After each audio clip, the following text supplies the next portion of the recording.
هێرشە ئاسمانیەکانی هاوپەیمانان بۆ سەر چەکدارانی دەوڵەتی ئیسلامی ناسراو بە داعش بۆ مانگی حەوتەم بەردەوامە. لە ماوەی هەفتەی ڕابردووشدا هاوپەیمانان 95 هێرشی ئاسمانیان کردووەتە سەر چەکدارانی دەوڵەتی ئیسلامی لە عێراق و سووریا کە 72 هێرشیان لە عێراق و 23 دیکەیان لە سووریا ئەنجام دراون. هێرشە ئاسمانیەکانی سەر عێراق لە نزیک کەرکووک و قەزای شەنگال و مووسڵ و تەلەعفەر و فەلوجە و شارۆچکەی قائیم و حەدیسە و ئەسەد و ڕۆمادی ئەنجام دراون.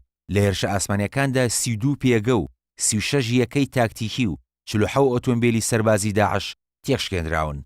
لە کۆی 72 هێرشی ئاسمانی عێراق 16 لە نزیک مووسڵ و 15 دیکەیان لە نزیک کەرکووک و 21 هێرش لە نزیک فەلوجە و 10 هێرش لە نزیک تەلەعفەر و قائیم و 10 هێرشی تر لە نزیک شەنگال و ڕۆمادی و حەدیسە و بنکەی سەربازی ئەسەد ئەنجام دراون. هێرشەکانی سەر سووریاش لە نزیک کۆبانێ و حەسەکە ئەنجام دراون.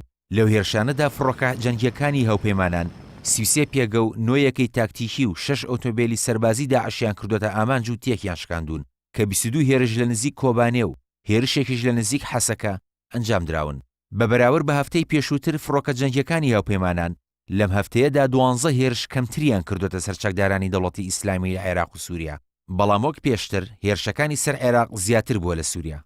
ئەوەی جێگەی سەرنجی زۆرێک لە چاودێرانە ئەنجام نەدانی هیچ هێرشێکی ئاسمانیە لە پارێزگای سەلاحەدین لە کاتێکدا ماوەی چەند ڕۆژێکە هێزە عێراقیەکان ئۆپراسیۆنێکی فراوانیان بۆ کۆنتڕۆڵکردنەوەی شاری تکریت ناوەندی پارێزگاکە دەست پێ کردووە. بەڵام بەرپرسانی سەربازی ئەمریکا ڕایانگەیاند کە حکوومەتی عێراق داوای پشتگیری ئاسمانی لە پارێزگای سەلاحەدین نەکردووە.